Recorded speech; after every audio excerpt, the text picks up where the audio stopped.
On a Saturday morning in September 1976, a faded blue Ford F-100 pickup truck turned onto the gravel drive of the Webb Farm in McLean County, Illinois, hauling behind it the sorriest piece of machinery anyone in that county had seen in recent memory.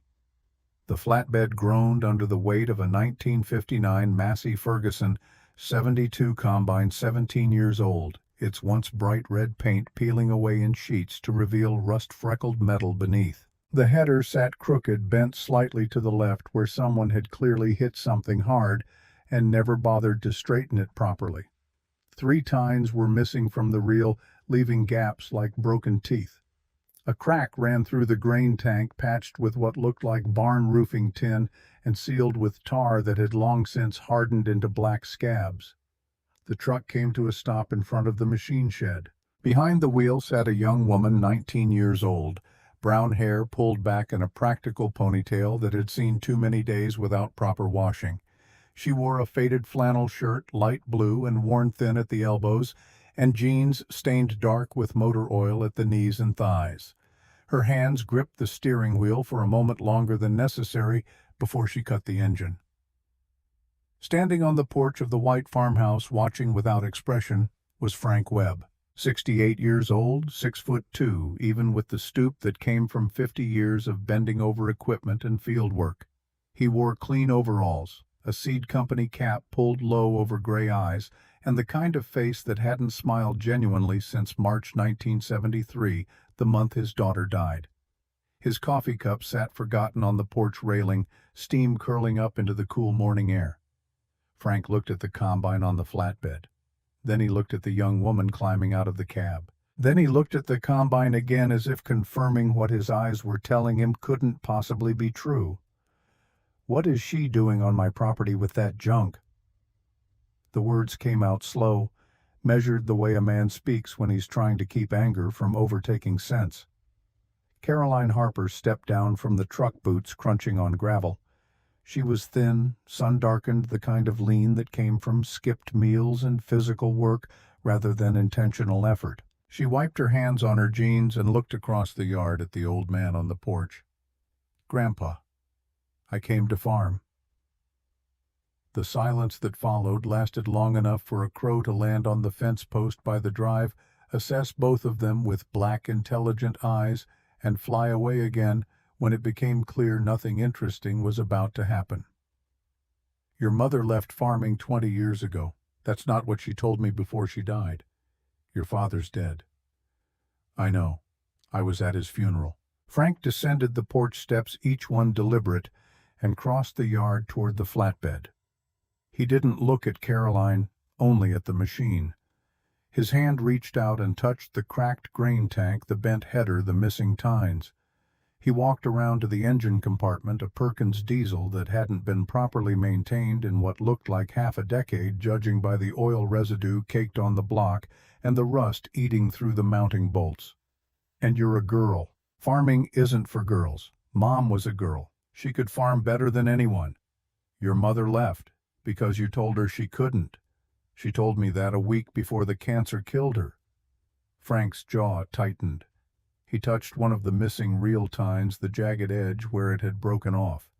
"How much did you pay for this piece of junk? $420? You got robbed?" "I don't think so. This machine is older than you are. The headers bent, the tanks cracked, and I'd bet money the cylinders scored inside. You couldn't harvest a garden with this thing, let alone 320 acres of field corn. I can fix it. With what, you're 19? You don't have tools, you don't have parts. You don't have the strength to do this work." Caroline reached into the truck cab and pulled out a manila envelope, the kind used for important documents. Though the edges were soft with handling and the paper had yellowed slightly, inside was a single sheet folded once. She held it out toward Frank.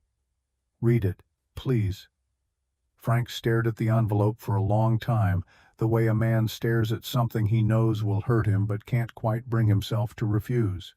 Finally he took it. He pulled out the letter and read it, standing there in the gravel driveway with the September wind pushing at the corn behind him, stalks tall and gold and ready for harvest. The letter was dated January 15, 1974. 2 months before Daniel Harper drove a John Deere 43202 Fast on County Road 9, blew a tire and died when the tractor rolled into a drainage ditch. The handwriting was Daniel's, hurried but legible, the writing of a man who knew he was running out of time, even if he didn't know why. "Dad, if I don't make it, promise me something. Let Caroline farm. Not because I want her to, because Ellen wanted it. Ellen was the best farmer in that family, and you know it. You just couldn't admit it because she was a woman. Don't make the same mistake twice. Let Caro show you what her mother could have shown you 20 years ago." Frank folded the letter and put it back in the envelope. He handed it to Caroline. The wind picked up, rattling the dry leaves of the oak tree beside the house. "1 season. Prove it works." The terms came out flat, without negotiation, the way a man states the only deal he's willing to make. Caroline would have until the end of harvest, roughly 6 weeks, to bring in the corn crop on all 320 acres using nothing but her own equipment and her own labor. No help from Frank, no borrowing his machinery, no hiring custom harvesters, no asking men to do the heavy lifting.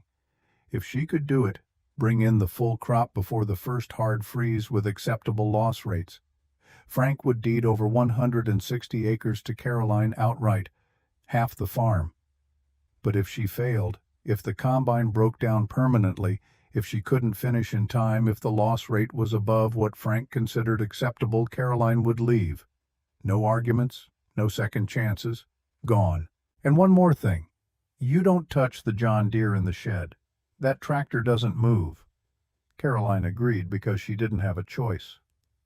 What Frank didn't tell her, what Frank didn't tell anyone, was that there was a sealed envelope in the top drawer of his desk in the farmhouse. It had been there since April 1974, 1 month after Ellen died of cancer in a Champaign hospital, written in Frank's careful hand. On the outside, in blue ink that had faded slightly with time, were the words, "To be opened when Ellen's daughter comes home." Caroline had just come home, but Frank didn't open the envelope. Not yet. He wanted to see something first. The numbers painted a stark picture. 320 acres of field corn, most of it dented and drying, but not yet ready for harvest. Average yield in McLean County that year was running about 110 bushels per acre, which meant roughly 35,000 bushels of corn needed to come out of those fields. A properly functioning combine in 1976 could harvest maybe 15 to 20 acres a day in good conditions. Caroline's Massey Ferguson 72, even if she got it running perfectly, was a smaller, older machine, realistically maybe 10 to 12 acres a day. At that pace, 320 acres would take roughly 27 to 32 working days. She had about 40 days before the typical first hard freeze in central Illinois, which usually hit around late October or early November. On paper it was possible, barely. But that calculation assumed the combine ran every single day without breakdown, and anyone who had ever operated a machine that old knew that assumption was fantasy. That first night, Caroline slept in the cab of her truck. Not because she wanted to, but because the farmhouse felt too much like enemy territory, and the barn seemed presumptuous. The truck cab smelled like motor oil and old coffee and the cheap air freshener that hung from the rearview mirror. She curled up across the bench seat with her jacket as a blanket and listened to the wind move through the cornstalks in the darkness. Around 11 o'clock, there was a knock on the driver's side window. Caroline jerked awake, heart hammering, and found Ruth Webb standing there in the moonlight, holding a mug of something that steamed in the cool air. "Your grandfather went to bed. Come inside. We need to talk." The kitchen was warm, smelling of dish soap and the faint ghost of dinner. Ruth set the mug down in front of Caroline. Hot chocolate made the old way with real cocoa and sugar and milk heated on the stove. Ruth sat down across the small table and folded her hands, studying her granddaughter with eyes that had seen more than most people gave her credit for. "Your grandfather is testing you, but I'm not going to let him break you the way he broke your mother." "What do you mean I've been writing you letters for 2 years?" Ever since Ellen died. Caroline had received those letters. Short notes mostly, with bits of news about the farm and careful questions about how Caroline was doing. They had felt like lifelines during the worst months after her mother's death. I taught your mother everything about farming. She was better than Frank by the time she was 16. Ruth's voice carried no bitterness, only statement of fact. She pulled a cigarette from a pack on the table, lit it, and blew smoke toward the ceiling. But Frank couldn't see it. Or wouldn't. The flashback came naturally, Ruth's words painting the scene until Caroline could almost see it. 1947. Ellen, 12 years old, already tall for her age, lying on her back beneath the old Farmall H tractor in the machine shed. Ruth kneeling beside her, holding a flashlight, pointing out the transmission housing where a seal had failed. People will tell you this isn't women's work. They're lying. Work is work. Good work is good work. Ellen's voice young and certain in a way that only children can be.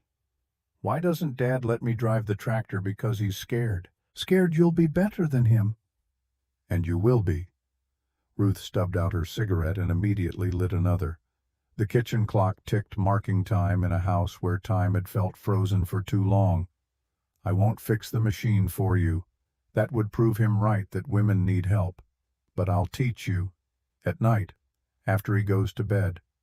Your mother never got to finish what she started. You will.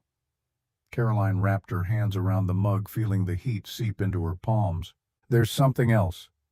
About that sealed letter. Something Frank doesn't know I know. Ruth leaned forward, voice dropping to barely above a whisper. But you'll find out when the time is right. The next morning, Saturday, September 12th, Caroline had the combine unloaded by noon. She spent the rest of that day and all of Sunday underneath it. Her tools were basic, a socket set that had belonged to her father, wrenches in both standard and metric, a ball-peen hammer, vice grips, baling wire, and a welding kit she'd bought at auction for $35 the previous summer. The header was bent at the left end, maybe 3 inches out of true. Caroline jacked it up, heated the frame with a cutting torch, and used a come-along winch to pull it straight. 4 hours of careful work, adjusting the tension, checking the alignment, letting the metal cool slowly so it wouldn't warp. Not factory perfect, but within an inch of level. Around 2 in the afternoon, a pickup truck slowed on the county road and turned into the drive. Harold Meeks, who farmed 600 acres north of the Webb place. 50-something, thick through the middle, wearing a cat cap and a smile that didn't quite reach his eyes. Frank letting his granddaughter play mechanic now. Caroline didn't look up from the header. She kept adjusting the come-along, feeling the resistance in the cable. I'm not playing. I'm working. Harold laughed, the sound carrying across the yard. Sure thing, sweetheart. You need a real mechanic. My son can come over. He's 16, but he knows more than most girls your age. Caroline straightened up, wiping her hands on a rag that was already black with grease. She looked Harold Meeks directly in the eye. Mr. Meeks, when was the last time you rebuilt a Perkins diesel? Harold shifted his weight, the smile faltering. Well, that's not the point. I rebuilt 2 of them last summer at the shop in Champaign, so unless your 16-year-old son has done more than that, I think I'm fine. Harold's truck kicked up gravel as he backed out and drove away. Caroline returned to the header, but her hands shook slightly as she worked. Not from fear. From anger, the hot kind that lived in her chest and made it hard to breathe properly. The cracked grain tank she patched with proper welded steel plate, not more tin. The missing reel tines she fabricated from steel rod stock, heating and bending them to match the curve of the existing ones. By Sunday evening, her hands were covered in small cuts and burns, the price of working metal without proper gloves. Monday morning, September 14th, Caroline tackled the engine. She pulled the injectors, cleaned them with solvent until they gleamed, bled the fuel lines, replaced a cracked fuel filter. The Perkins diesel was a simple engine, reliable if maintained, temperamental if neglected. This one had been neglected. Frank stood in the doorway of the machine shed around mid-morning, coffee in hand, watching without comment. Caroline felt his eyes on her back as she worked, felt the weight of his judgment, but she didn't turn around. She focused on the fuel pump, on the precision required to time it correctly, on the small victories of getting things right. By Monday afternoon, the engine was running, rough, smoky, loud enough to make conversation impossible, but running. Caroline stood beside it, listening to the irregular rhythm, The slight knock that suggested a bearing somewhere wasn't quite right. But it was running. Frank nodded just once, barely perceptible, and walked back to the house. Ruth saw it from the kitchen window and smiled into her coffee. Tuesday morning, September 15th, 1976. Caroline Harper made her first pass through the Webb cornfield. 7 o'clock, the sun just clearing the horizon, painting everything gold and orange and full of promise that would fade before noon. The combine chattered and groaned and shook like it was trying to tear itself apart. The header grabbed the corn stalks unevenly, the reel missing those 3 tines. The threshing cylinder made a sound. Caroline didn't like a metallic ringing that suggested something was loose inside something that would eventually work itself into a problem she couldn't ignore. But corn was going into the tank. Not cleanly, not efficiently, but it was going in. The kernels rattled against metal, a sound as old as farming itself, the sound of harvest happening despite everything arguing against it. 3 pickup trucks sat parked on County Road 9 about 50 yards from where Caroline worked. Harold Meeks, Tom Pfeiffer, who ran a custom harvesting operation. A third man Caroline didn't recognize. They stood outside their trucks, arms crossed, watching. Tom Pfeiffer cupped his hands around his mouth. "Sweetheart, you sure you know how to drive that thing? Steering wheel's on the left side." Laughter carried across the field. 3 men finding humor in the sight of a 19-year-old girl trying to do work they considered beyond her capability. Caroline's hands tightened on the steering wheel. She didn't respond, didn't turn her head, just kept driving, kept feeding stalks into the header, kept the machine moving forward. She made it through 3 acres that first day before a belt snapped. The sound was sharp like a gunshot, and the header stopped moving mid-row. Caroline shut down the engine and climbed off, already knowing what she'd find. The drive belt that powered the header reel had given up, frayed through where it ran over a pulley, the rubber split and torn. From the road, Harold Meeks called out again. "Told you. Need me to call a reel operator." Caroline turned and shouted back, her voice carrying clear across the harvested rows. "I need you to get off my family's land." The men exchanged glances, their amusement curdling into something else. They climbed back into their trucks and drove away, but Caroline knew they'd be back. Men like that always came back drawn to failure the way crows were drawn to roadkill. She walked to Frank's machine shed, the big one where he kept his own equipment and, more importantly, his parts. The shed was organized with a precision that spoke to decades of farming, of knowing that a lost part could mean a lost day, which could mean a lost season. Coffee cans and cigar boxes lined wooden shelves that dated back to the 1930s, each one labeled in careful handwriting, sorted by size and type. Caroline found what she needed in a Hills Brothers can marked V-Belts 1/2 inch Massey. But it wasn't Frank's handwriting on the label. It was smaller, neater, the letters formed with care. Ellen's handwriting.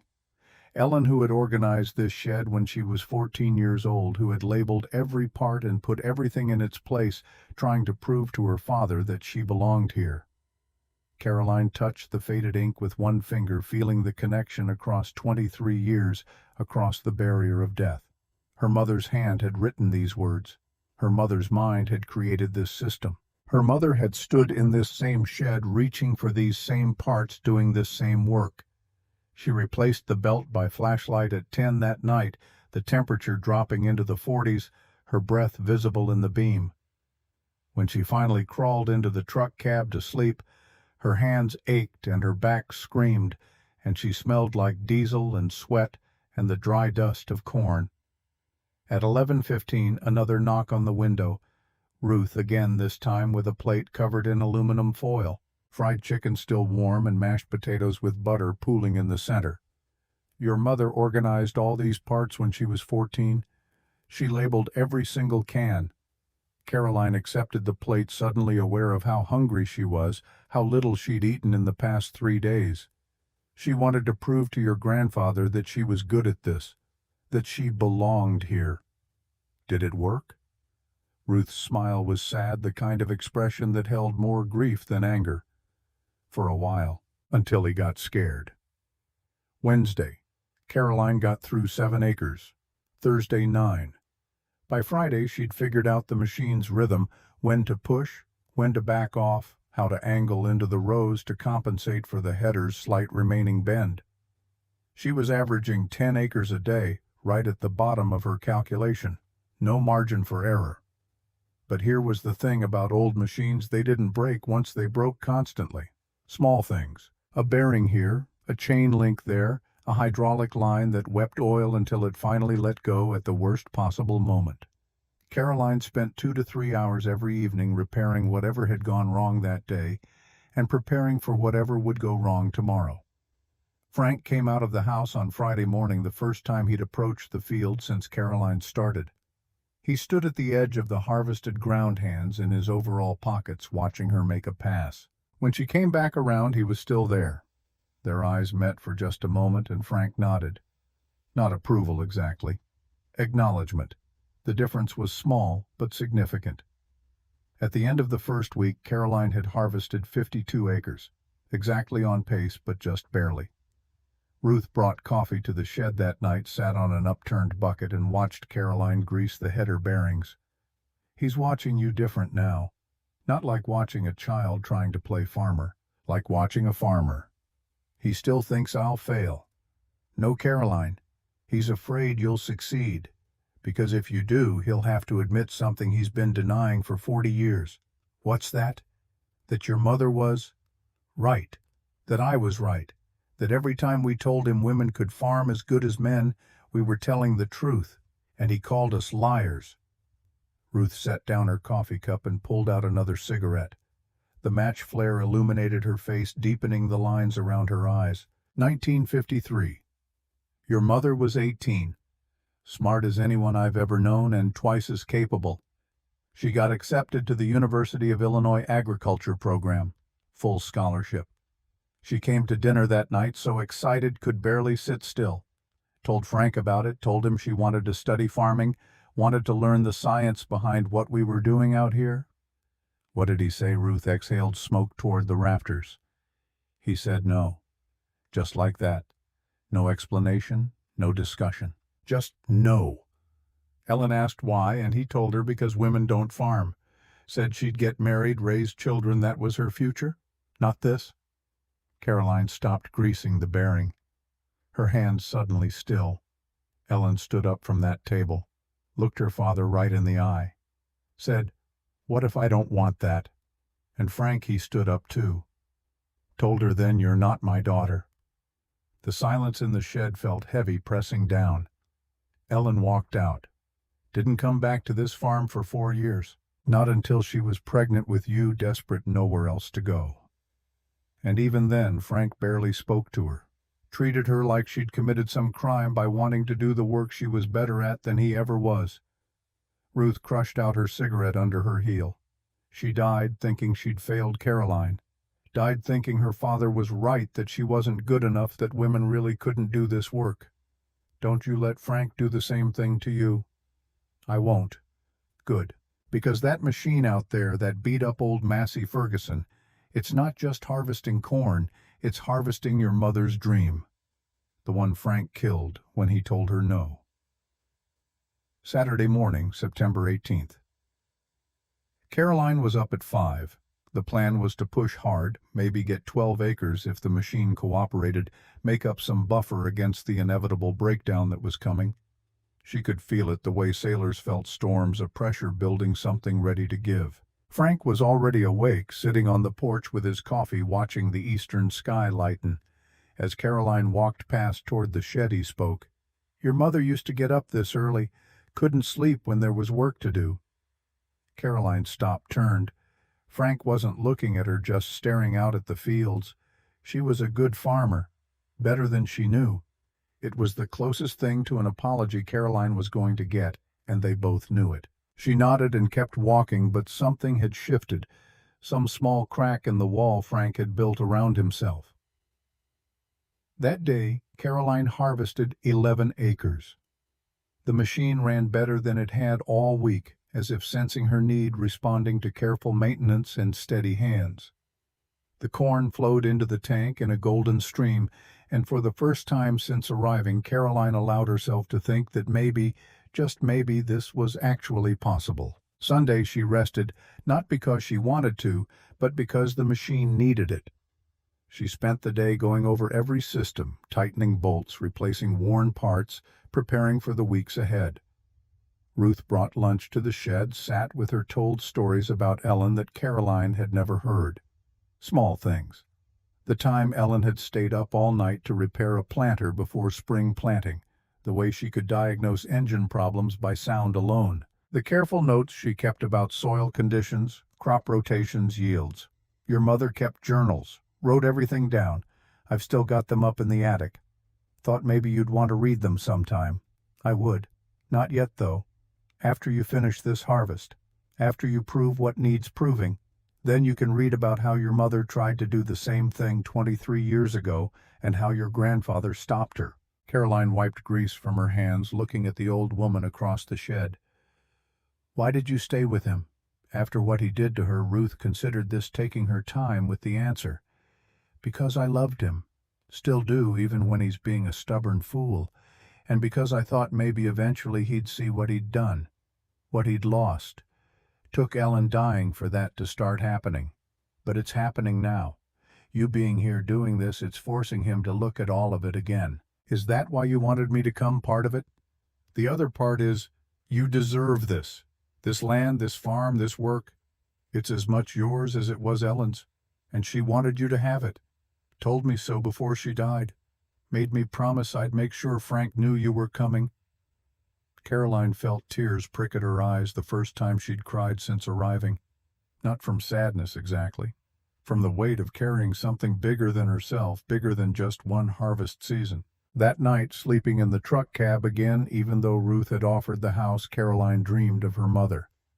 Ellen young, healthy, standing in a cornfield at harvest time with the sun on her face and dirt on her hands, and a smile that said, "This is where I belong."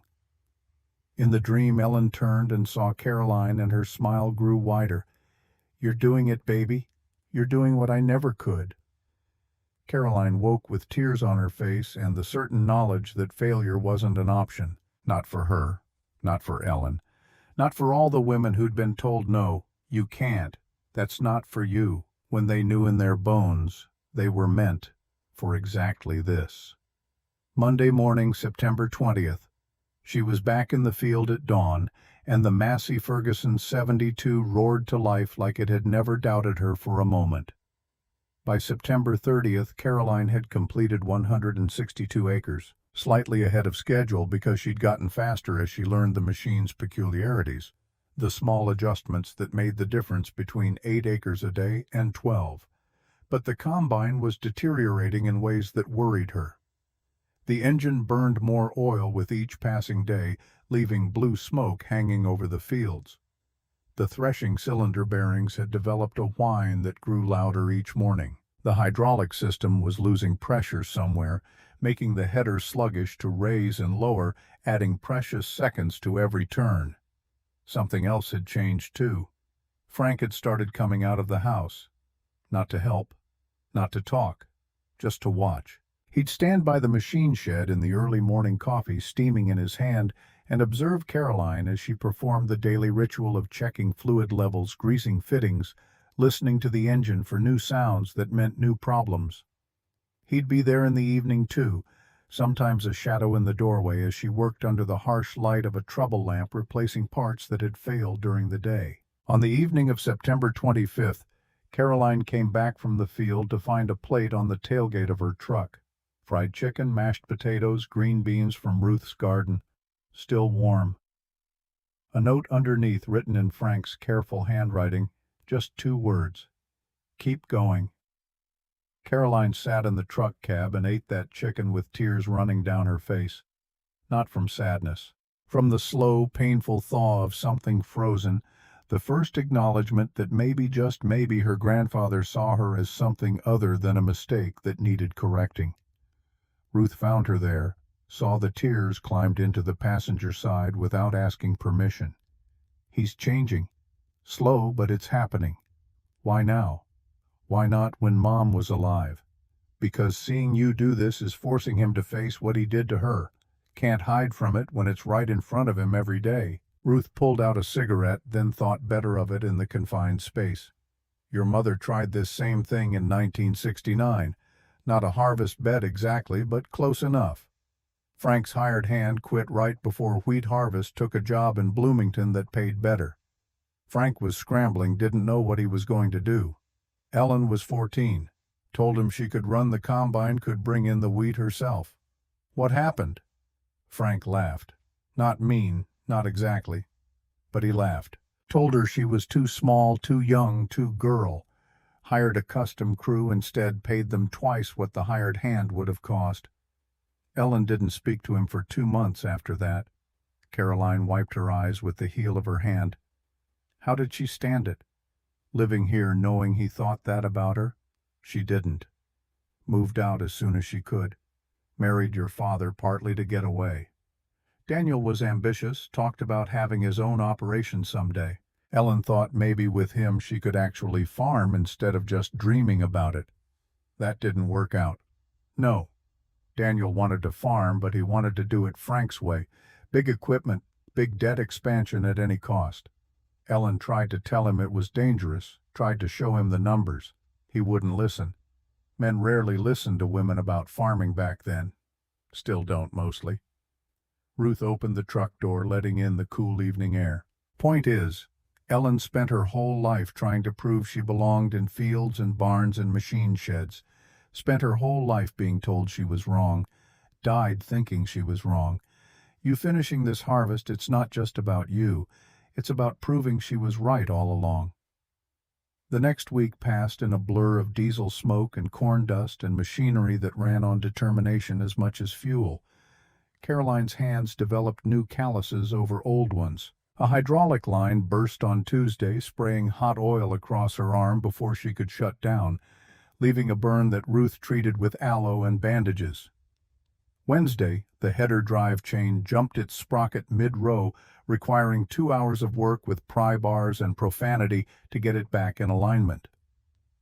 Thursday evening, Frank walked out to where Caroline was working on the combine and stood there not saying anything, just watching her replace a worn belt. Finally, without preamble, his voice came out rough.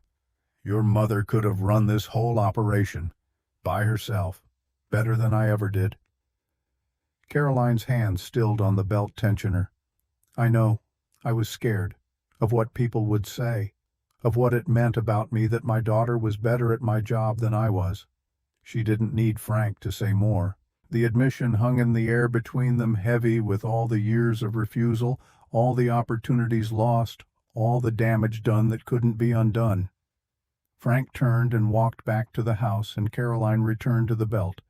Her vision blurred with something that might have been tears, or might have been exhaustion, or might have been the dust that got into everything. Sunday, October 3rd, dawned cold and clear. Caroline needed parts. Hydraulic hose, 2 more belts, a set of filters. The Napa dealer in Bloomington had them ordered, waiting for pickup. She drove the Ford into town feeling strange in clean jeans and a flannel shirt that didn't smell like diesel. Gunderson's Feed and Supply sat on Main Street, the kind of place that served as unofficial headquarters for the county's farming community. Every important conversation started or ended at Gunderson's counter, where men drank burnt coffee and discussed grain prices and weather patterns and who was making money and who was going broke. Caroline needed coffee for the drive back, so she stopped. The conversation died the moment she walked through the door. 4 men sat on the bench by the front window. Dale Gunderson, himself 70 if he was a day, who'd owned the store since before Caroline was born. Tom Pfeiffer, who ran the custom harvesting operation that Frank had refused to hire. Thomas Brennan, the John Deere dealer from Normal, mid-50s, thick through the neck, wearing a golf shirt that said he'd already made his money for the week. Harold Meek's arms crossed, a smirk playing at the corners of his mouth. Morning, Caroline. How's that project of yours going? Dale's emphasis on project made it clear he didn't consider what she was doing to be real farming. It's not a project. It's a harvest. Thomas Brennan leaned forward. elbows on knees, smile condescending in a way that made Caroline's back teeth clench. "Sweetheart, I heard you're trying to harvest Frank's 320 with that old Massey. That's ambitious." "It's going fine, sir." Tom Pfeiffer didn't even look at Caroline when he spoke, addressing Brennan instead, as if she wasn't worth direct acknowledgement. "She's not going to make it." No offense to the girl, but Frank's lost his mind. Harold Meeks joined in. "I told Frank I'd custom harvest for him. Fair price. He said no. Now he's got his granddaughter out there playing farmer, and that corn's going to rot in the field." Brennan's laugh was hearty, the sound of a man comfortable with his own authority. "Listen, hun, I've been selling farm equipment for 22 years. That combine's older than you are. And even if it was brand new farming, 320 acres alone is man's work. It's heavy work." The words hit like physical blows, each one designed to diminish, to put her in what they considered her proper place. Caroline set down her coffee cup, her hands steady even though her heart was hammering. "The combine is holding up fine, and I don't need to be a man to turn a steering wheel." Harold's laugh was uglier than Brennan's sharper. "It's not just driving, sweetie. It's fixing when it breaks down. It's lifting 80-pound parts. It's working 16-hour days in the dust and heat." Caroline stood up, looked each man in the eye in turn, her voice coming out cold and level in a way that made Ruth's teachings about controlled anger suddenly make sense. "Mr. Meeks, I've been working 16-hour days for 3 weeks straight. The machine breaks, I fix it. I learned from my mother. Ellen Webb could outwork anyone in this room. She could rebuild an engine faster. She could drive straighter rows. She could manage a farm better than most of the men in this county." Tom Pfeiffer opened his mouth, but Caroline cut him off. "She never got the chance because men like you told her farming wasn't for women. Because this whole county decided that anatomy determined ability. But she was right. And you were wrong. And I'm proving it 320 acres at a time." Brennan cleared his throat, switching tactics, his voice taking on the tone adults used with unreasonable children. "Look, Caroline, you're a smart girl, but you don't have to prove anything. Come by the dealership Monday. I'll set Frank up with a professional harvest crew. You can Mr. Brennan. My father financed a John Deere 4320 tractor from you in 1971. The room went very quiet. 3 years later, he was dead in a ditch with that tractor on top of him. My mother told me before she died, debt killed him faster than that crash did. The stress, the pressure, the monthly payments he couldn't make. Caroline picked up her coffee, her hand not shaking despite the adrenaline flooding her system. "So I'm not financing anything. Not from you. Not from anyone. Not ever. And I'm not proving something to you. I'm proving it to myself. And to my mother. Wherever she is." She walked toward the door, then turned back. "Keep your opinions about what women can't do. I'll keep harvesting corn." The bell over the door chimed as she left. Behind her, the silence stretched until Dale Gunderson poured himself another cup of coffee. "That girl sounds exactly like Ellen at that age." Tom Pfeiffer's voice was quieter now, some of the certainty gone. "Ellen could have run this whole county if anyone had let her." Thomas Brennan said nothing, his face red, staring at his hands. In the parking lot, Caroline made it to her truck before her legs started shaking. She climbed in, gripped the steering wheel, and focused on breathing. 5 counts in, 5 counts out, the way Ruth had taught her to manage anger without letting it consume her. A knock on the passenger window made her jump. A woman stood there, 60-something, gray hair and a practical cut, wearing slacks and a cardigan. Margaret Brennan Thomas's wife. Caroline rolled down the window. "Can we talk?" Margaret climbed in without waiting for an answer, settled into the passenger seat with the ease of someone used to making decisions. "I knew your mother. We were in 4-H together in 1949. I was 15, she was 14. Caroline hadn't known this. Ellen had rarely talked about her childhood the years before everything went wrong. Ellen was the smartest person in every room she walked into. Could have been anything. Engineer, scientist, doctor. But she wanted to farm. And every man in this county told her she couldn't because she had the wrong parts. Margaret pulled an envelope from her purse, set it on the bench seat between them. "This is $200. Cash. From me, not Thomas. For parts. Whatever you need. I can't take your—" "You can. And you will. Because women have to help women, Caroline. That's the only way we survive in places like this." Margaret's hand was cool and dry when she squeezed Caroline's. "Your mother died thinking she failed? Show them she didn't." The envelope sat on the seat after Margaret left $200 that represented more than money. It represented acknowledgement, solidarity, proof that Caroline wasn't as alone as the feed store had made her feel.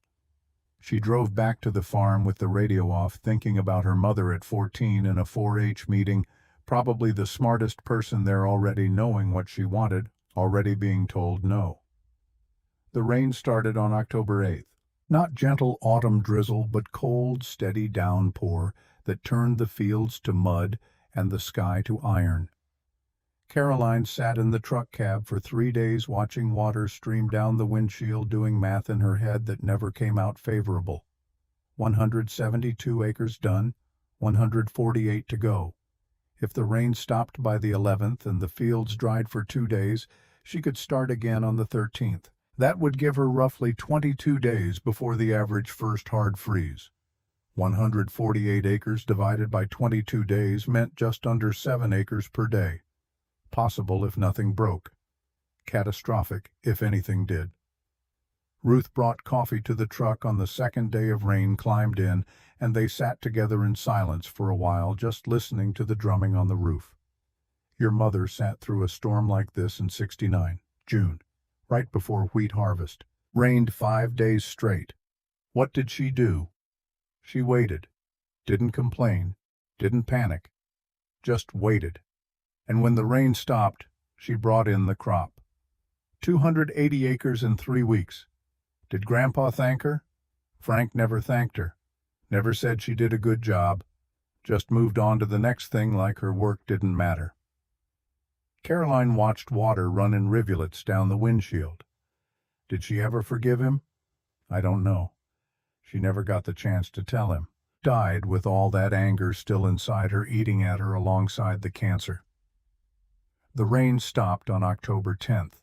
The fields needed 3 days to dry, not 2. Caroline started again on the 13th, and the Perkins diesel wouldn't catch.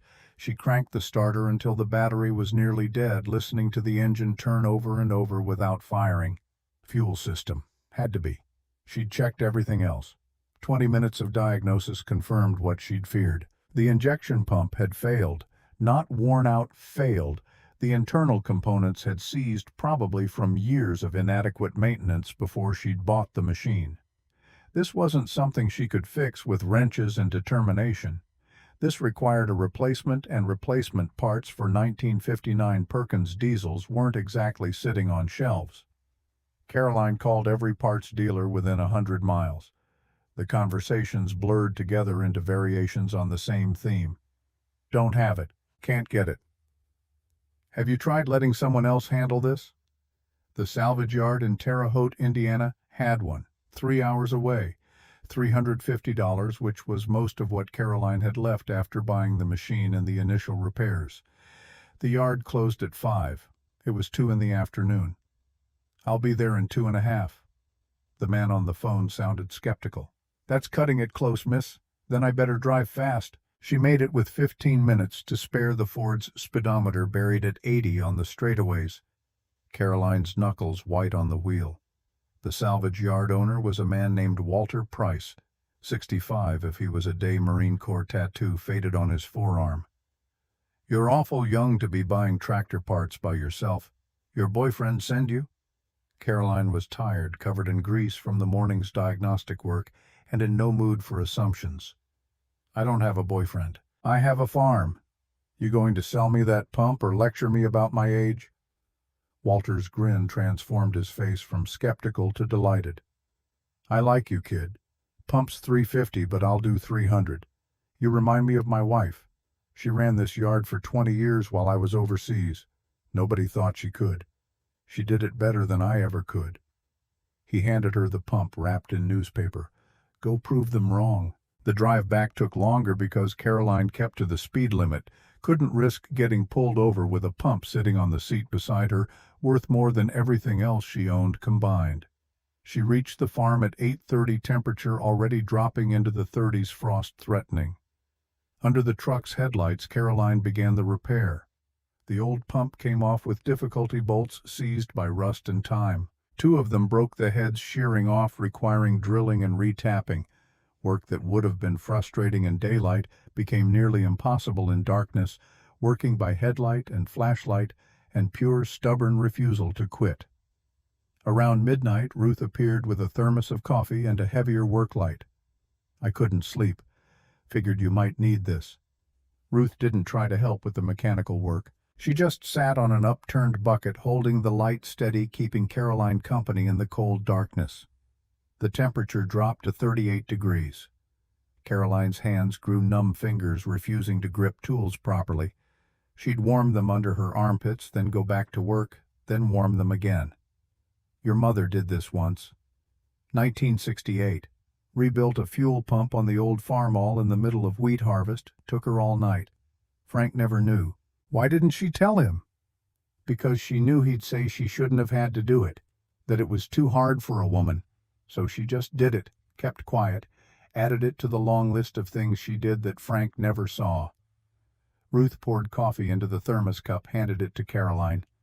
"There's something I need to tell you about that sealed letter your grandfather has, the one he's supposed to open when you finish." Caroline wrapped her cold hands around the warm cup. "I know what's in it. Frank told me what he wrote. About Ellen, about his mistakes." Ruth shook her head. "You know what he thinks is in it. But there's more. A page he doesn't know about. I added it before he sealed the envelope." "What did you write?" "That's between me and you when the time comes. But I need you to know it's there. So when he opens it, you'll understand everything." At 5:47 in the morning on October 15th, the Perkins diesel coughed twice and caught. Rough, smoky, loud, but running. Caroline and Ruth sat in the truck cab, both of them crying from exhaustion and relief, and the simple fact that sometimes machines did what you needed them to do. That day Caroline harvested 14 acres, her personal best. The fear of losing, of coming this close and failing, burned away everything unnecessary. She moved through the corn rows with a precision born from desperation, every decision optimized, every second counted. What Caroline didn't know was that Frank had driven to Terre Haute on October 12th. Different salvage yard, same quest. He'd found a pump, paid $400 for it, brought it home and wrapped it in newspaper. It sat in the machine shed now on the workbench, ready just in case Caroline's failed. Walter Price called Frank that evening, the 15th. "Frank, your granddaughter just left here. Tough kid. Paid $300 for that Perkins pump. She find it herself." "Yep. Drove 3 hours alone. Didn't ask for help. Didn't complain about the price." Walter's voice carried something that might have been admiration. "She's just like you said her mother was." Frank stood in the machine shed after the call, looking at his backup pump, $400 he'd spent without telling anyone. Insurance against failure. Proof that somewhere beneath the stubbornness and pride he'd been rooting for Caroline all along. The next 2 weeks ground away at Caroline's reserves like the threshing cylinder ground through corn. She developed a routine born from necessity. Awake at 4:30, coffee and cold breakfast grease the header, check fluid levels, start the engine at first light. Harvest until dark, stop only when you absolutely had to repair whatever broke, sleep, 4 hours, repeat. Her body adapted in ways she hadn't known possible. The calluses on her hands grew thick enough that the steering wheel no longer raised blisters. Her hearing adjusted to filter out the constant engine noise, picking out the meaningful sounds from the meaningless roar. She stopped noticing the hunger that gnawed at her, constantly stopped feeling the exhaustion that made her limbs heavy. Margaret Brennan came by on October 24th with sandwiches and fruit and a thermos of soup. "Thomas doesn't know I'm here." "How can I help you?" "Already did. That 200 bought the fuel pump that saved this harvest." Margaret set the food on the tailgate, surveyed the harvested fields with the eye of someone who understood exactly what it had cost to get this far. "There are more of us than you think, Caroline. women who wanted to farm but couldn't, women who were told no. We're all rooting for you. The older woman's hand found Caroline's shoulder squeezed. When you finish, and you will finish, you're not just finishing for yourself. You're finishing for your mother, for me, for every woman who was told she couldn't. By October 25th, Caroline had 303 acres done, 17 to go, 11 days until the average first freeze. The math finally worked in her favor, but Caroline had learned not to trust math. Machines didn't care about averages or projections. They broke when they broke, and no amount of hope changed that. The bearing in the threshing cylinder had been making a concerning noise for days. Caroline had been nursing it along, keeping the RPMs lower than optimal, babying the machine in ways that cost her efficiency, but might keep it running. On the afternoon of October 27th, 2 in the afternoon, with clear skies and perfect harvest conditions, the bearing gave up. The sound was cracked sharp and final. The cylinder ceased mid-rotation, the sudden stop shearing 2 drive belts and cracking a mounting bracket. The combine lurched to a halt, and Caroline knew before she even shut off the engine that this was bad. She climbed down and crawled under the machine. The bearing had disintegrated, metal fragments scattered in the housing. The shaft had scored from running without lubrication, probably damaged beyond field repair. 17 acres left, and she was looking at damage that required parts she didn't have and skills she wasn't sure she possessed. Caroline sat in the dirt under the combine for a long time. The afternoon sun painted everything gold and beautiful and utterly indifferent to human failure. She put her head in her hands, and for the first time since arriving, she truly wanted to quit. Not because the work was hard, but because she'd come so close. 303 acres, 95% done. To fail now, 17 acres short, felt worse than never having started. Footsteps approached through the harvested stubble. Caroline looked up to see Ruth walking toward her, moving faster than Caroline had seen her move in weeks. The old woman dropped to her knees beside the combine. "She needs you. Ellen needed you once, and you said no. Don't say no again." Ruth was talking to someone behind her. Caroline shifted position and saw Frank approaching, toolbox in one hand, coffee can in the other. He set both down beside the combine without a word. "Grandpa, I can't fix this. I don't have the right bearings. I don't have—" "Shut up and hand me the 3/4 socket." They worked together as the afternoon faded into evening and evening into night. Frank knew this type of machine, had worked on Massey Ferguson's back in the 60s before switching to the Farmall line. His hands remembered things his mouth had never acknowledged. Together they pulled the cylinder, a job that required precision and patience, and 2 people working in concert. Ruth held the trouble light, passed tools, acted as third hand when needed. The 3 of them formed a unit connected by shared purpose, and the grease that got on everything, and the cold that crept in as temperature dropped. Frank's voice came out rough, not looking up from the bearing press. "Your mother could have fixed this in half the time I'm taking." Caroline held the shaft steady. "I know. She was better than both of us." Ruth's correction was gentle but firm. "She wasn't better. She just had 18 years of practice before your grandfather drove her away." Frank flinched but kept working. The bearing pressed out, reluctant, fighting every inch. He cleaned the housing, examined the shaft, made small adjustments that spoke to decades of experience. "I told her she couldn't farm. 1953. She was 18, wanted to study agriculture." Frank struggled with a particularly stubborn bolt. "I said no. Said farming wasn't for women. She left. I never saw her work again." He stopped, finally looked at Caroline. "Because I was scared. Scared she'd be better than me. Scared the neighbors would laugh. Scared I'd raised a daughter who didn't fit." The admission hung in the cold air, visible as breath. "I was wrong. About all of it." Ruth's voice was soft. "Ellen needed to hear that. You never said it." "I know. I wrote it in that letter after she died, but letters don't bring back 20 years. Frank returned to work, pressing the new bearing into place with careful force. "You're doing what she should have done, what I should have let her do 25 years ago." At midnight they finished. The cylinder reinstalled new bearings throughout, drive belts replaced, mounting bracket welded. Frank straightened up, wiped his hands on a rag that was already black with grease. Cylinder should hold. Bearings are good, better than what was in there. Thank you, Grandpa. Frank looked at Caroline, really looked at her for the first time since she'd arrived, saw the exhaustion and determination and competence that Ellen had possessed at the same age. Your mother would have been proud of you. I know I am. First time he'd said those words about a woman farming. First time he'd admitted pride in what should have been obvious all along. He started to walk back toward the house, then turned. I was wrong about a lot of things, Caroline. About farming, about women, about your mother. Don't let anyone tell you you can't do this. You're doing it right now. Caroline watched him disappear into the darkness. Ruth beside him, the old woman's hand finding her husband's for just a moment. Then she was alone with the combine, with 17 acres still waiting, with the knowledge that sometimes the hardest thing about proving people wrong was forgiving them for needing proof at all.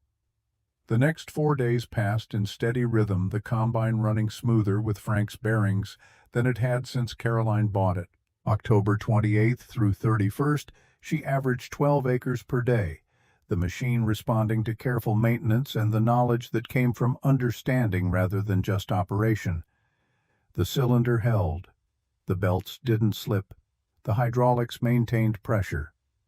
November 2nd, 1976 dawned cold and crystalline, the kind of morning where frost painted every surface white and breath hung visible in still air. Caroline was in the field at first light, and by 5:30 that evening, as the sun dropped toward the western horizon and temperature fell to 34 degrees, she brought the combine to rest at the edge of the final row. 320 acres, 35,000 bushels, give or take. Every kernel harvested by a 19-year-old woman and a 17-year-old machine that everyone had written off as junk. Caroline climbed down from the cab, her legs unsteady after 14 hours of sitting, her hands cramped from gripping the steering wheel. She'd lost weight, maybe 15 pounds she couldn't afford to lose. Her jeans hung loose despite the belt cinched tight. The flannel shirt she'd started with in September was held together at the shoulder with safety pins where the seam had given out. Frank stood by the grain elevator, Ruth beside him. They'd been waiting, though Caroline hadn't known they would be. The last load of corn sat in the auger wagon ready to transfer, the final proof that what everyone said was impossible had happened anyway. You did it.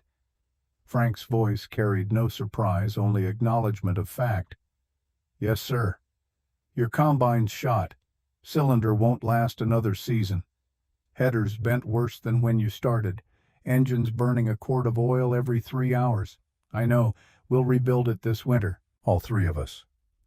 I've got parts. Caroline blinked the words, taking a moment to register through exhaustion. 3. You, me, and Ruth. She knows more about that, Massey, than I do. Frank looked at his wife, something passing between them that Caroline couldn't quite read. Your grandmother taught your mother. Now she'll teach you what I was too stubborn to learn. The 3 of them stood in the fading light, the combine behind them battered and exhausted but victorious. The air smelled of diesel and corn dust, and the iron promise of freeze coming soon, maybe tonight, maybe tomorrow, but not soon enough to matter. Frank reached into his coat pocket and pulled out an envelope. Yellowed with age, the edges soft from handling, though the seal had never been broken. He held it without offering, just looking at it in his weathered hands. This is from 2 years ago. I should have given it to you the day you arrived. Ruth told me to. I wasn't ready. He extended it toward Caroline. Now I am. The envelope felt heavier than paper should. Caroline's name was written on the front in Frank's careful script, to be opened when Ellen's daughter comes home. Inside 2 pages. The first in Frank's handwriting, dated April 16, 1974. Caroline read it, standing in the gathering darkness. Frank and Ruth watching her face as the words sank in. I made 2 mistakes that cost me my daughter. First mistake, I told Ellen she couldn't farm because she was a woman. I was wrong. By the time Ellen was 16, she could have run this operation better than me. She could rebuild an engine, drive straighter rows, manage the books, negotiate with the grain elevator. She was the best farmer this family ever produced. But I was too proud and too scared to admit it.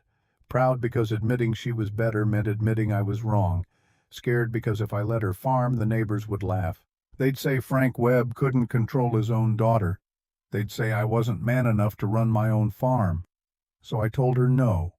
I told her farming was for men. I told her to get married and have children and let the men do the work.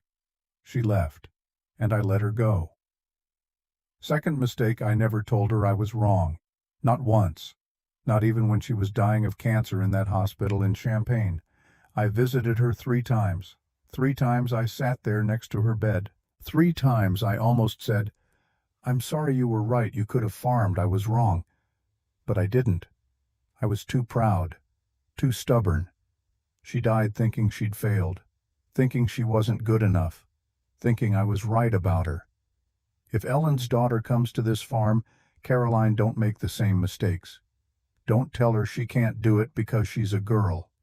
Let her show you what she can do. Let her work. Let her struggle. Let her earn it. And if she earns it, give her the whole thing, not half. All 320 acres, because this farm belonged to Ellen. I just never had the courage to deed it to her while she was alive. Maybe I can have the courage to give it to her daughter. Caroline's vision blurred. The paper shook in her hands. All 320. But you said 160 if I succeeded. Frank's voice came out rough. I lied. The bet was never about the acres. It was about seeing if you had the character your mother had. Pause. And you do. You're exactly like her. Stubborn, skilled, smarter than me. Ruth moved closer, her hand finding Caroline's elbow. There's more, honey. Turn the page. The second sheet was in different handwriting. Smaller, neater, the letters formed with fountain pen instead of ballpoint. Ruth's writing. Caroline. Your grandfather doesn't know this page exists. I added it after he wrote his letter before he sealed the envelope. He thinks he's confessing his mistakes, and he is. But there's something he doesn't know. Your mother kept journals. From age 15 to 18, she wrote every day about farming, about machinery, about soil and weather and yields, about desperately wanting her father to see her as a farmer instead of just a daughter. I have those journals. I've kept them safe for 23 years waiting for you. Ellen knew she was dying. The last time I visited her in the hospital, March 1973, she made me promise 2 things. First, that I'd make sure you knew the truth about why she left this farm. Second, that if you ever wanted to farm, I'd give you her journals so you could learn everything she never got to teach you herself. Your mother died thinking she failed, but she was wrong. She didn't fail. We failed her. Your grandfather failed her by telling her no. I failed her by not fighting harder against that no. You finishing this harvest isn't just about proving you can farm. It's about proving your mother was right all along, that women can do this work, that we're good at it. The journals are in the attic in a trunk marked Ellen's Things. They're yours now. Read them. Learn from them. Become the farmer your mother never got the chance to be. With love and pride, Ruth Caroline looked up at her grandmother, tears streaming freely now. She kept journals. Ruth nodded. Every day for 3 years. Detailed notes about everything she did, everything she learned. Technical observations, but also her feelings. Her anger at being told no. Her hope that someday Frank would change his mind. Why didn't you show me these before? Because you needed to earn this harvest on your own. Needed to prove to yourself more than anyone that you could do it. Now you've proven it.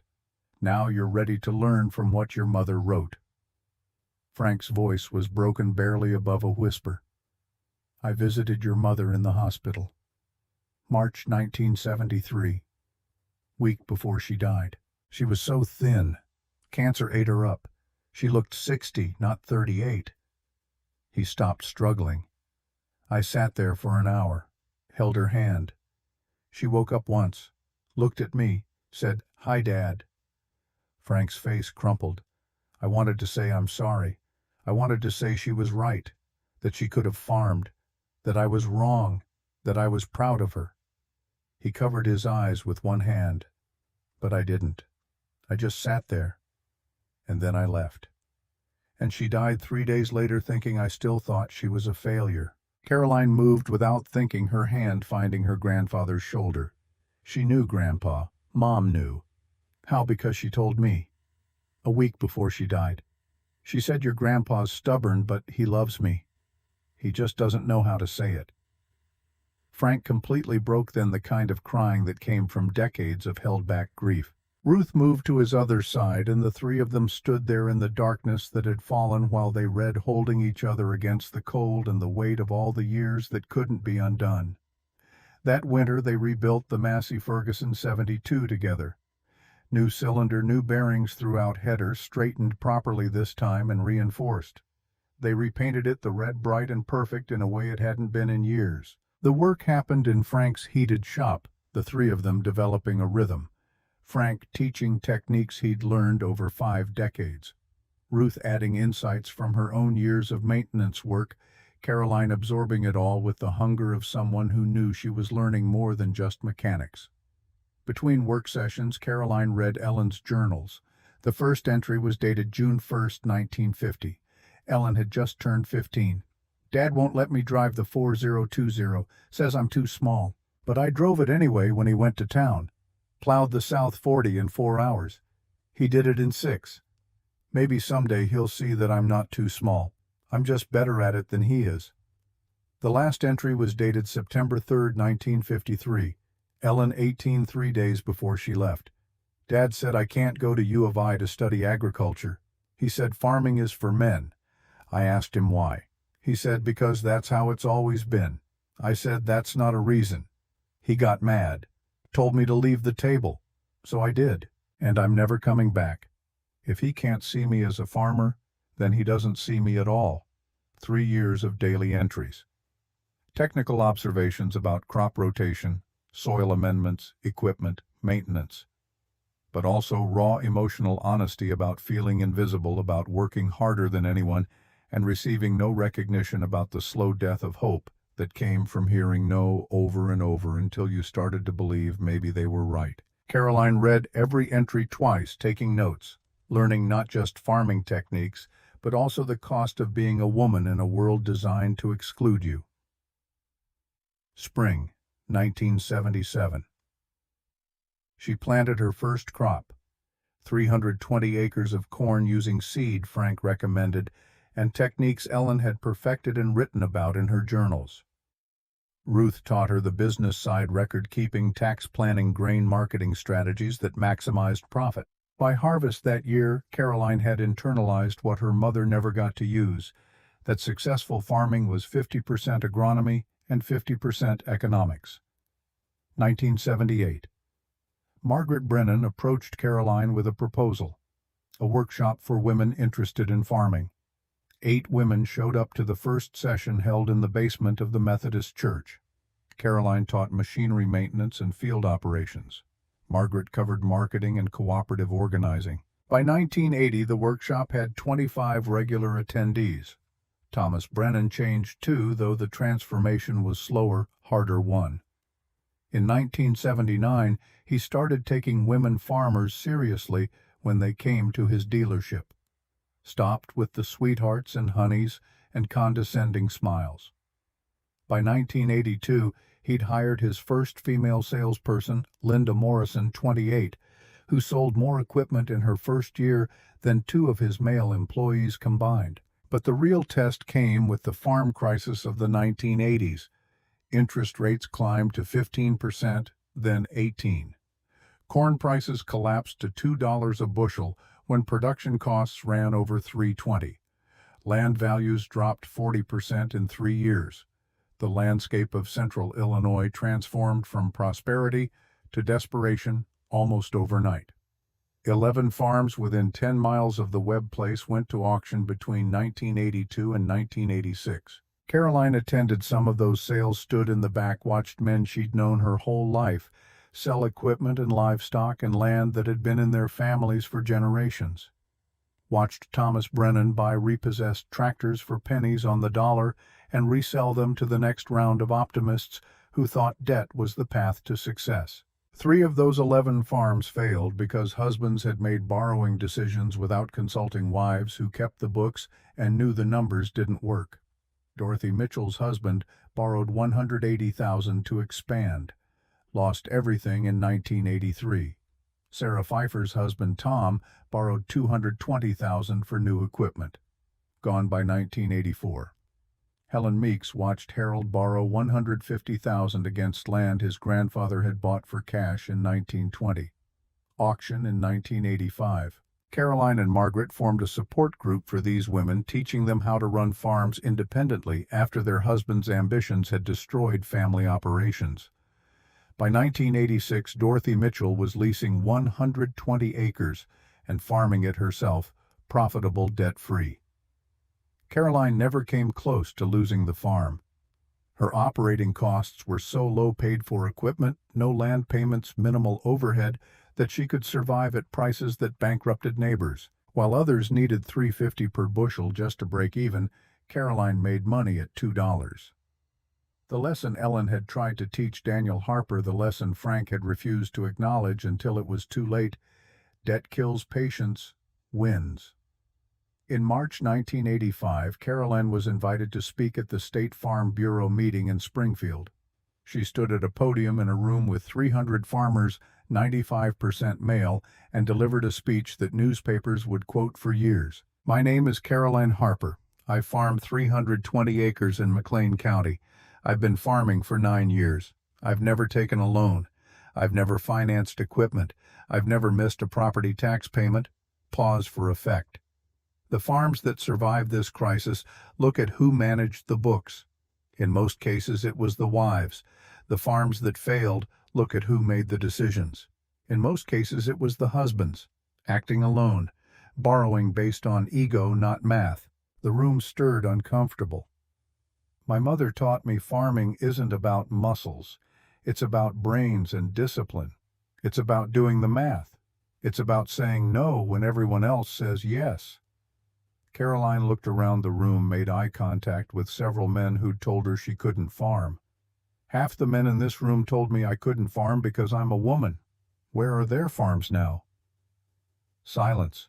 Don't judge farmers by their gender. Judge them by their balance sheet. She sat down. The silence stretched. Then Margaret Brennan started clapping, slow and deliberate. Others joined, tentative at first, then stronger. Frank died in March 1989.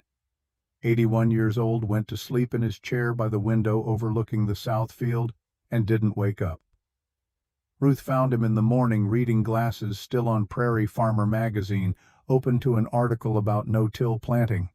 The funeral at the Methodist Church was packed beyond capacity. Half the county came, not because Frank had been particularly friendly, he hadn't, but because he'd been right. For 50 years he'd preached the same message: stay small, stay paid for, stay alive. And in 1989, after the worst decade in American farming since the Depression, his farm was still standing. His granddaughter was still farming. The land was still in the family. Caroline read the letter at the funeral, every word, including Frank's admission that he'd told Ellen she couldn't farm, that he'd visited her dying in the hospital and failed to apologize, that he'd let his daughter die thinking she was a failure.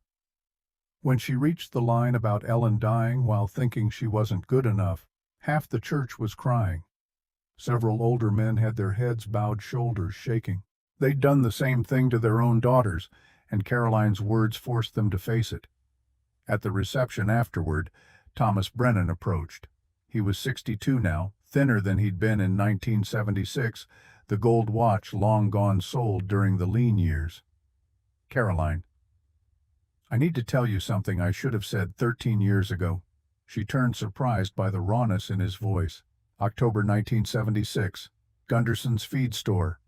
I called you sweetheart. I said farming was man's work. I told you you'd fail." His voice broke slightly. "I was wrong. Not just about you. Wrong about farming. Wrong about women. Wrong about everything. I thought I knew. You and Frank and Ellen before you proved something I spent 20 years denying. What's that? That the best farmers aren't the ones with the biggest equipment, they're the ones with the best judgment. Brennan looked at her directly, his eyes red.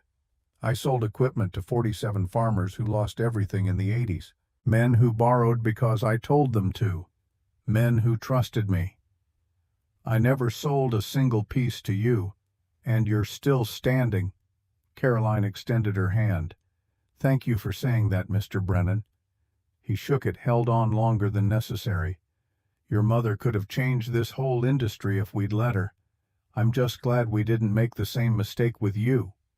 The years between Frank's death and 2024 passed in the rhythm of seasons. Caroline farmed the original 320 acres and added 80 more in 1991 when a neighbor retired, bought with cash saved from good harvests. She replaced the Massey Ferguson 72 in 1984 with a used MF 510, paid $8,500 cash. Never financed a single piece of equipment, not once, not ever. Ruth lived until 2001, 93 years old, sharp until the end. She spent her final years teaching Caroline's daughter Lorelei everything she'd taught Ellen and Caroline before her. How to read soil, how to time markets, how to negotiate from a position of knowledge rather than desperation. The Women in Agriculture Center, founded in 1995 by Caroline Margaret and 12 other women, trained over 250 female farmers per year by 2020. The logo was a silhouette of the Massey Ferguson 72, recognition of where it all started. Margaret died in 2010, left $500,000 to the center, enough to establish a permanent scholarship fund for women studying agriculture. By 2024, 38% of McLean County farmers were women or co-managers, up from less than 5% in 1976. Caroline was credited as one of the pioneers, the woman who proved it could be done when everyone said it couldn't. In 2023, NPR did a feature story. The reporter was young, enthusiastic, interested in the historical angle. What was the hardest part of that harvest in 1976? Was it the machinery breaking down numb? The rain? The long hours? Number? Then what Caroline took her time answering, looking out the window at fields she'd farmed for 47 years. Knowing that my mother could have done all of this 15 years earlier if anyone had given her the chance. I didn't just harvest 320 acres that year. I harvested my mother's dream, the one my grandfather killed when he told her she couldn't farm. And every acre I've farmed since, every season, every crop has been for her, to prove she was right. Do you think she knows? I hope so. I really hope so. Now at 67, Caroline still farmed. 400 acres total, still profitable, still debt-free. Her daughter Lorelei, 26, worked alongside her. Degree in agricultural science from University of Illinois. Modern knowledge combined with old-school discipline. Fourth generation of Webb Harper women connected to this land. The Massey Ferguson 72 sat in the machine shed, hadn't run since 1994 when the engine finally gave up for good. But it remained there, cleaned and covered, a monument to what it represented. One afternoon in late summer 2024, Lorelei asked the question Caroline had been expecting for years. Mom, why do we still keep that old combine? It hasn't run in 30 years. It's taking up half the shed. Caroline led her daughter out to the shed, pulled back the canvas cover, wiped dust from the hood with her hand. You see this weld on the grain tank? She touched the seam where Ruth had patched it in 1976. Your great-grandmother welded this. She taught me how to weld by teaching me to fix this. Caroline moved to the header, ran her fingers along metal that had been bent and straightened. This header was crooked 3 inches to the left. I straightened it myself. I was 19 years old. Everyone said I couldn't. She touched the engine, the Perkins diesel that had died and been resurrected 3 times during that crucial harvest. This engine quit on me 3 times. Each time I brought it back to life. Middle of the night, freezing cold, alone except for your great-grandmother holding the light. But why keep it now? Because this machine proved something nobody believed in. 1976. Caroline looked at her daughter, saw Ellen's determination in Lorelei's eyes, saw Ruth's intelligence, saw the future that 3 generations of women had built piece by piece. It proved that a 19-year-old girl could harvest 320 acres with a broken combine and no help from men. It proved that my mother, your grandmother Ellen, was right, that women can farm, that we're good at it. It proved your great-grandfather wrong, and he admitted it, which took more courage than anything else he ever did. Caroline's hand rested on the steering wheel, feeling the same cold metal her mother had dreamed of touching that she herself had gripped through 49 days of harvest. Someday, when someone tells you that you can't do something because you're a woman, and they will, you come look at this machine, and you remember, 4 generations of Webb and Harper women have been proving them wrong. Lorelei was quiet, touching the combine with new understanding.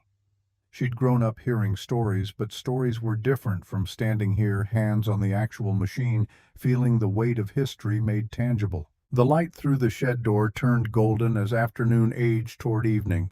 Dust motes hung suspended in still air. The combine sat silent, rust and paint and welded repairs, 17 years old when it started that harvest, now 65, looking every year of its age. But age wasn't the point, never had been. Outside, 400 acres of paid-for ground stretched toward the horizon. No debt, no payments, no leverage that could be called in when markets turned or weather failed. Just land, and the people who worked it connected across generations by more than blood. Connected by the stubborn insistence that ability mattered more than anatomy, that work done right earned respect regardless of who did it. McLean County had changed. The feed store conversations that once mocked women farmers now included them as equals. The John Deere dealership employed 3 female mechanics. The extension office was run by a woman who'd graduated from Caroline's first workshop in 1978. But the machine remained because some truths needed physical proof, needed something you could touch, could point to, could say, this is real, this happened, this is how we know. Sometimes the oldest machine in the shed is the most valuable thing on the farm, not because of what it's worth, but because of what it proved, and who it proved it for. Ellen Webb never got to farm the way she deserved, never got to use her journal's careful observations or her journal's hard-won knowledge, never got to hear her father say, I was wrong, you were right, I'm proud of you. Died thinking she'd failed, thinking her dreams were foolish, thinking the men who told her no were correct.